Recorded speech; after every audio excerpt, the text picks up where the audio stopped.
নমস্কার সকলকে, আমার শুভ সন্ধ্যা এবং এখানে অত্যন্ত ভালো ধন্যবাদ। আজকে মূলত আমরা কিছু বিষয় নিয়ে এখানে আমরা সবাই একত্রিত হয়েছি। আর সেই কর্মসূচিতে আপনাদেরকে কাছে দিয়ে আমরা আমাদের কৃতজ্ঞতা এবং ধন্যবাদ জানাচ্ছি। বিগত 5 বছরে অর্থাৎ 2021 আমার রাজনৈতিকভাবে যাত্রা শুরু হয় সর্বভারতীয় তৃণমূল কংগ্রেস দলের একজন প্রার্থী রাজারহাট গোপালপুর 117 রাজারহাট গোপালপুর বিধানসভা কেন্দ্র থেকে। যে বিধানসভা আমার নিজের বিধানসভা, এই বিধানসভার প্রত্যেকটি মানুষ, প্রত্যেকটা কমা খারাপ কেনার ছন্দগুলোর একটা অংশ। সেই বিধানসভার মানুষজন 2021 সালে আমার মতন একটি সাদা খাতার উপরে তোমার সাথে এবং আমাদের মাননীয় মমতা বন্দ্যোপাধ্যায় আমাদের সর্বক্রিয়া তিনি আমার উপরে আস্থা রেখেছিলেন বা বলা চলে তার দীর্ঘ আমার উপরে। সেই 2021 সালে এই বিধানসভার সকলের ভালোবাসা, গুরুজনদের আশীর্বাদ, স্নেহ, মমতা এই সব কিছু নিয়ে এবং সর্বোপরি আমার সর্বভারতীয় তৃণমূল কংগ্রেস দলের সর্বোচ্চ নেতৃত্বদের আশীর্বাদ নিয়ে 2021 সালে আমার নামের কাছে একটা শব্দ যুক্ত হলো।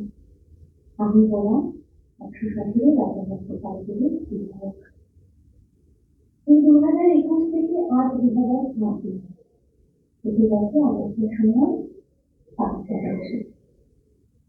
এই 5টা বছর মানুষ আমাকে দায়িত্ব দিয়েছিলেন। আমি ক্ষমতায় বিশ্বাস করি না, তাই আমি কখনো বলি না যে আমাকে ক্ষমতা দিয়েছিল। আমি বিশ্বাস করি তারা ভরসা করে তারা আমার উপরে দায়িত্ব দিয়েছিলেন। এই 5টা বছরে অনেক কিছু আমাদের কাছে এসেছে, অনেক কিছু আমরা করার চেষ্টা করেছি। সম্পূর্ণ 100% কাজ আমরা করতে পারিনি, এটাই যেরকম সত্যি কথা।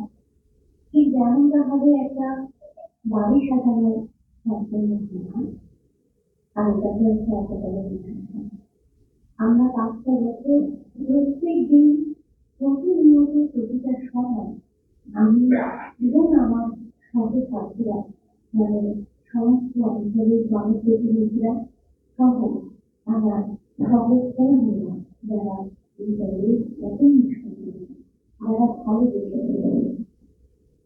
তাদের প্রত্যেকের অক্লান্ত সহযোগিতায় এবং সর্বোপরি বিধানসভার মানুষকে সকলের সহযোগিতায় আমরা এই 5টা বছরে করতে পেরেছি। আমি মনে করছি সেটা সকলের জানতে হবে।